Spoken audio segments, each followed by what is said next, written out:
magandang araw sa inyong lahat mga Arsians.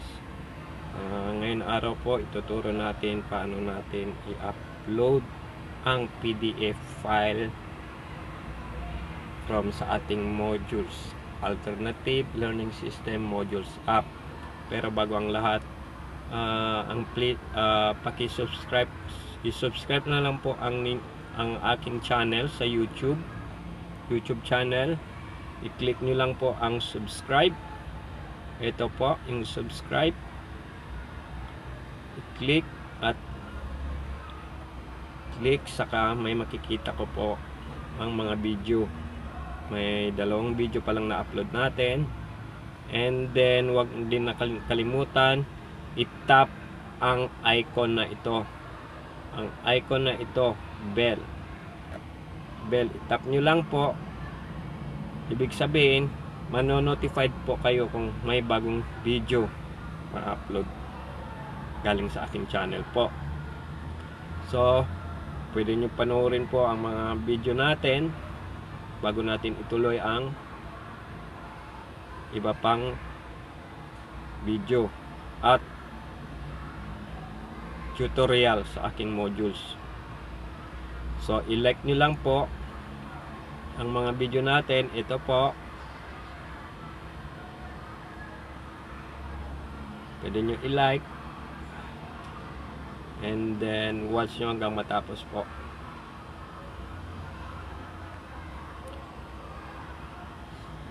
Ang isa pong video natin, ito tungkol sa isang teacher ng ALS, selfless love for others.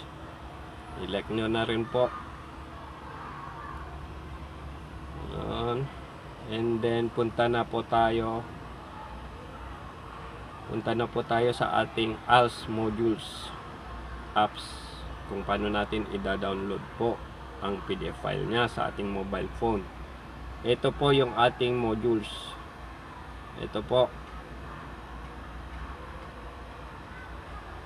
click natin ang modules.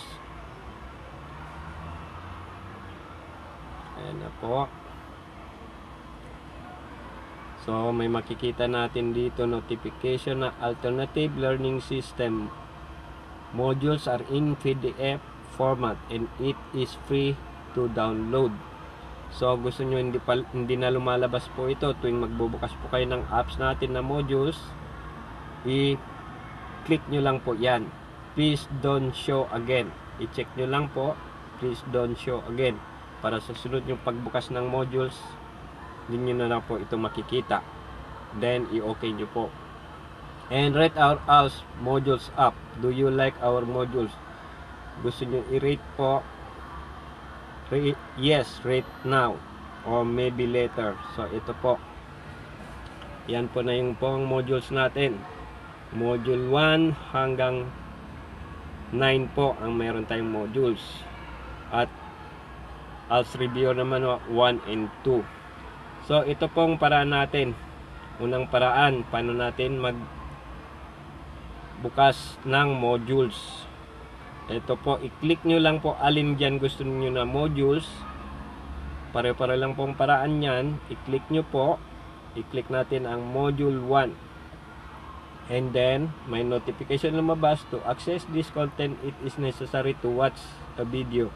Ito po, lagi maraming nagtatanong bakit need to watch a video. Yan po ang kailangan para ma-access natin. Kailangan panoorin natin ang video hanggang matapos para mapasok natin po yung module 1. So, i-okay nyo lang po. So, ayan po, nag-loading. And then, ayan na po. I-watch nyo lang po yan hanggang matapos. Hindi naman magtagal yan po. Skip ad or i-watch nyo hanggang matapos. Kung may video na lumalabas na skip ad, pwede nyo i-skip. Pero may video po hindi lumalabas ang skip ad nya. So, i-skip ad natin. Ayan po, naglo-loading na ang ating modules. Module 1 po. Habang naglo-loading po, i-left side swipe lang po sa screen natin.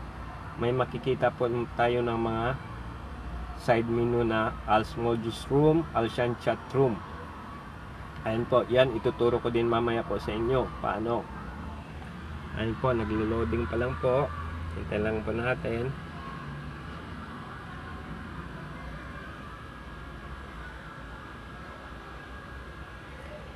Dito po sa bandang taas, may makikita po natin.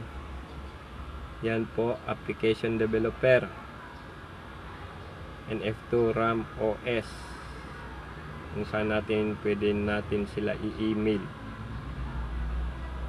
Yan po. And then, balik na po tayo sa modules natin. Pag may ads na lumabas po, i-click nyo lang po to. Yan po. And po, to access this content, it is necessary to watch a video.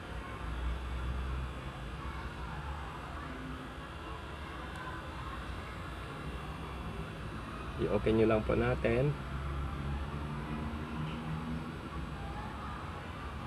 Yan po.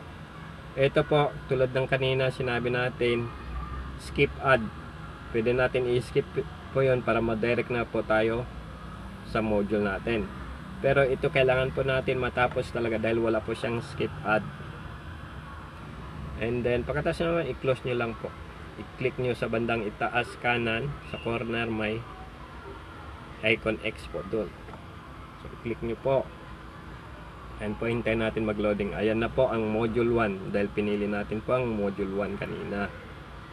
So dito sa bandang kaliwa ng screen natin sa tabi ng module 1, may makikita po tatlong guhit. Yan, tatlong guhit po. I-click po natin yung tatlong guhit na yan. May makikita po tayo mag-sign in o gumawa ng libreng account upang ma-access ang lahat ng iyong files sa Google Drive. Kung kayo po ay may Google Drive account or email, Gmail, pwede po kayong mag-sign nito para ang pag-download ninyo ng modules direct po sa Google Drive ninyo. Doon nyo po makikita yun po. So, ito yung unang paraan. Sa pangalawang paraan po, ito po, ituturo ko. Sa pangalawang paraan, paano natin ma-download ito? Click nyo lang po ang isang module. Isang title ng module po. Ayan po. Hello, yan po, yan na po ang module, may 43 pages po. Yan po ang module natin, may 33 pages. Pwede natin po i-download ito. I-click nyo lang yung tatlong dot sa bandang kanan po, sa bandang itaas corner po. Yan, i-click nyo lang po yan. Buksan sa bagong window. Yan, bubuksan po natin sa bagong window. Kung may ad lumabas po, i-close nyo lang po. Huwag nyo na hintayin. I-close nyo lang. Yan po. Yan po. Tulad ng kanina sinabi ko, kung may account po kayo sa Google Drive, pwede kayong mag-sign in kaagad. Or other way po, pwede nyo i-download kaagad direct sa phone ninyo sa gantong paraan. I-click nyo lang po yung sa bandang itaas na down arrow. Ito po, yung down arrow po. Yan. Yung down arrow na yan po. I-click nyo lang yan. And then, makikita nyo. Yan po, i-close nyo lang. Add ulit po. Yan, makikita nyo po. Pag click nyo po, makikita mag-loading po siya. Ibig sabihin, ida-download na niya po yung PDF nyo. Yung modules nyo po. So mag-antay-antay nyo lang kayo para makita. Yan po, makikita nyo na downloading file sa bandang ibaba. Ganyan lang po para mag-download sa ating modules. And then may makikita po tayo. Yan, download completed. Isa-isahin niya po i-download yan. Lahat ng pages hanggang 43 pages po i-download niya po yan. So maghintay. And then pagkatapos po, makikita nyo po ang download ninyo sa phone. Pagkatapos nito, ituturo ko po saan nyo makikita yung download na yun. I-click nyo, makita nyo ganyan, i-click nyo lang po yan. Ito po, i-click nyo yan. And then makikita nyo na po yung download modules nyo. Lahat ng download na complete po, i-download nyo po yan.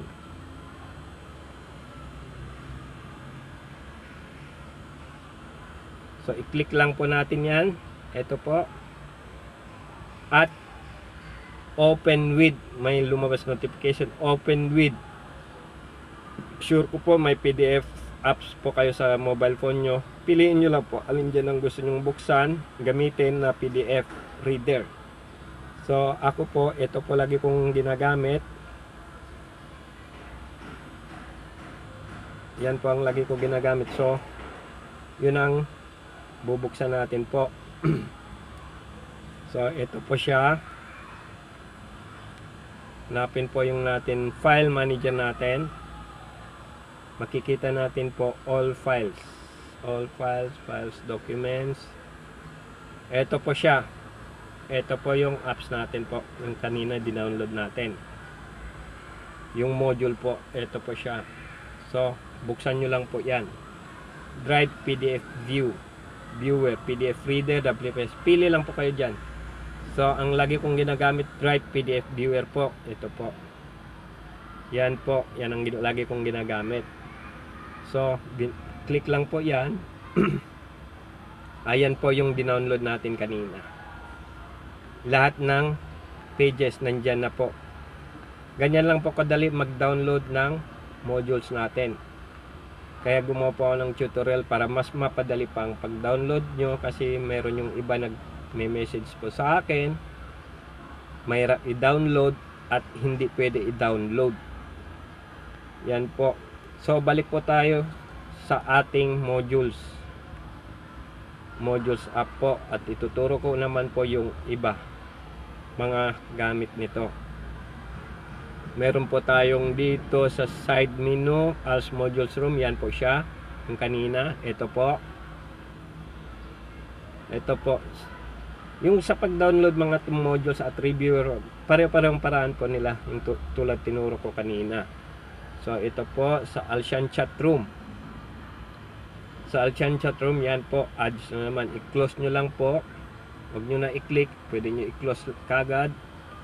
So, makikita nyo po, notification, Alsian live chat. Welcome, meet Alsian from different school and chat with them. Okay, i-okay nyo lang po. Gusto nyo, ayaw nyo na makita ulit itong message na to. Sunod nyo pagbukas, i-click nyo, i-check nyo lang po. And then, i-okay nyo.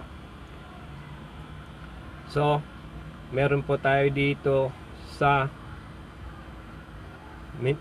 page nito na Alsian live chat room, ALS FB page. Sa ALS FB page, makikita natin po yung ALS FB page natin. Ito po yung ALS FB page natin. So, para mag-comment kayo o mag-post kayo, magtanong, mag-login lang po kayo. Ito po, login po. So, balik po tayo sa pages natin.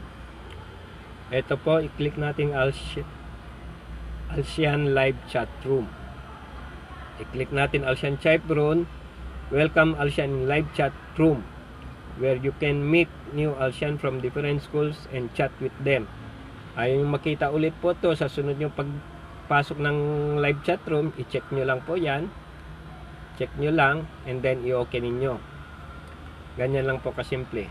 Ito na po sila. Ito na po yung mga nagchat-chat sa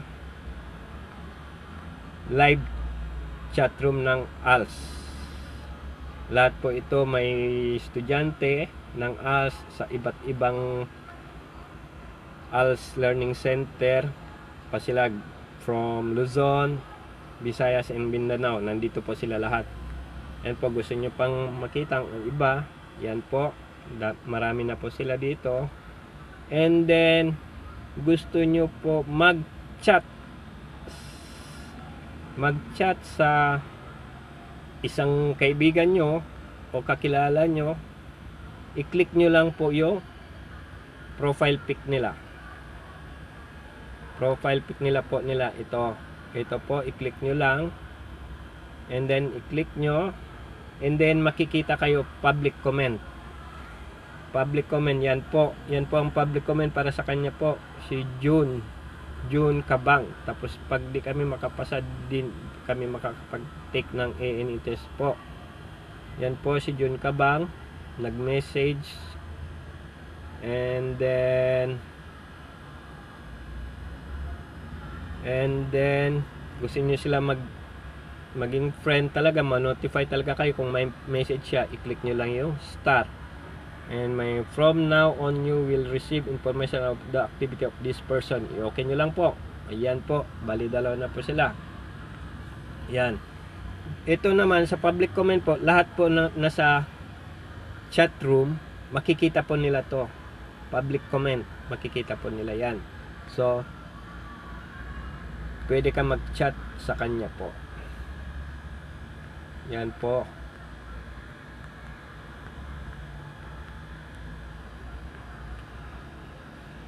Then i-send natin. Yan po. Click nyo lang po to. Click nyo lang po. Yan, mag-send na po. Yan po, no. Galing po sa akin, hi, how are you?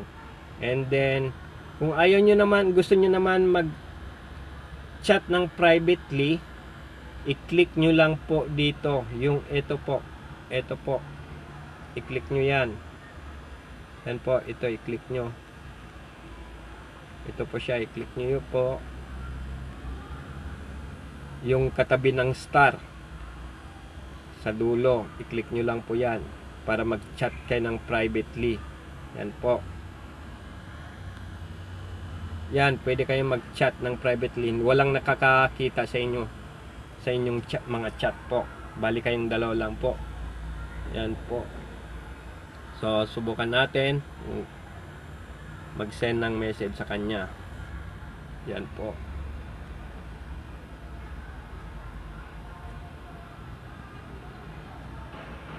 Ayan, hintayin na lang po natin. Makikita nyo po siya kung online o hindi. At leave the chat po. Gusto nyo lumabas sa private message chat room, i-click nyo lang yung arrow banda rito po. Ito yung arrow. Click nyo lang yan. Yan po. Want to leave the private chat? Yes. Yan po. And then i-back nyo lang po, or punta kayo dito, balik kayo dyan sa Al's chat room, pupunta ka sa, or i-back nyo po yung sa mobile phone nyo. Balik po. Ayan. Yan po sila. So dito naman po, notification.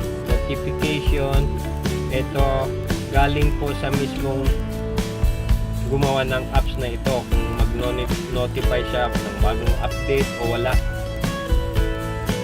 mag-notify po siya o mag-greet siya sa atin. Dito siya po mag-send. Bali lalabas yung message niya dito. Dito natin mababasa. So kung gusto natin na mag-exit, i-click nyo lang po ito arrow. Yung arrow sa dulo bandang itaas kanan ng inyong cellphone po. Ayun po ang ating tutorial, video tutorial kung paano natin i-download ang modules PDF file sa ating mobile phone. Ayun po, huwag niyo kalimutan po i-subscribe ang ating channel. Kalimutan po i-subscribe ang ating channel po na sa YouTube. Yan po, subscribe, and then click nyo lang yung bell po para ma-notify ko kayo kung meron panibagong update na video. Ayan po, maraming salamat po.